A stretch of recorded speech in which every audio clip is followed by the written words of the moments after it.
Berita selanjutnya, bisul dapat sebabkan penyakit komplikasi. Penyakit kulit yang tak jarang diderita masyarakat adalah bisul. Lantas, apakah itu bisul?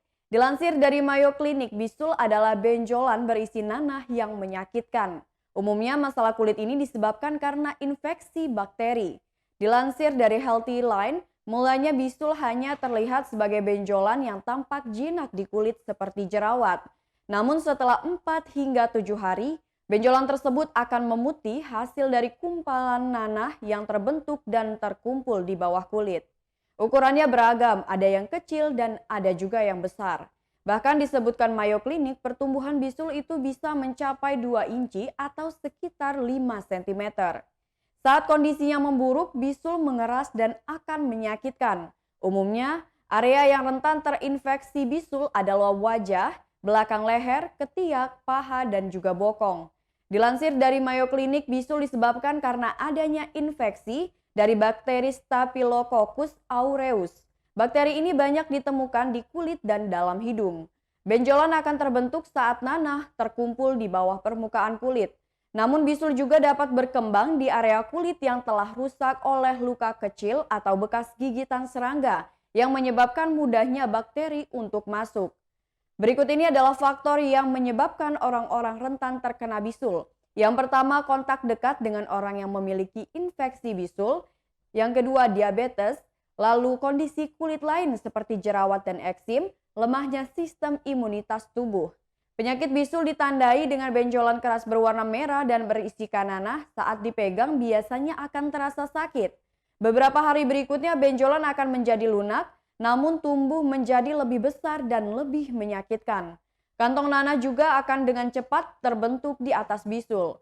Berikut tanda dan gejala bisul. Yang pertama, kulit merah, terasa nyeri dan bengkak di sekitar bisul. Muncul banyak bisul di sekitar bisul, demam, pembengkakan kelenjar getah bening di dekat bisul. Meski tampak kurang menyeramkan, bisul ternyata bisa menular. Bisul kulit yang aktif menyebar melalui kontak kulit ke kulit atau melalui benda. Oleh karenanya bisul perlu ditutupi perban demi mencegah penyebaran. Bila tidak ditangani dengan benar, bisul bisa menyebabkan komplikasi. Misalnya bisul memasuki aliran darah dan mengalir ke bagian tubuh lainnya. Infeksi yang menyebar itu dikenal dengan keracunan darah atau sepsis. Sayangnya, hal tersebut mampu membuat tubuh terinfeksi penyakit lainnya seperti penyakit jantung dan tulang. Namun komplikasi bisul ini diketahui jarang terjadi. Sejatinya kebanyakan bisul hilang dengan sendirinya. Namun tak jarang pula banyak orang yang ingin segera menghilangkannya. Umumnya perawatan bisul dapat dilakukan dengan cara konsumsi antibiotik, menggunakan minyak nimba, kompres hangat ke daerah yang terkena beberapa kali sehari selama sekitar 10 menit setiap kali. Jangan pernah meremas atau menusuk bisul sendiri. Mencegah kontaminasi dengan cuci tangan, cuci pakaian, handuk atau kompres yang telah menyentuh area yang terinfeksi. Oleskan minyak tea tree, pakai salep dari bubuk kunyit, kompres pakai garam Epsom. Dalam mencegah bisul ada beberapa hal yang perlu diperhatikan, diantaranya mencuci tangan, tempat tidur, dan handuk orang yang terinfeksi dengan hati-hati. Membersihkan dan mengobati luka kulit ringan, menjaga kebersihan dan kesehatan diri.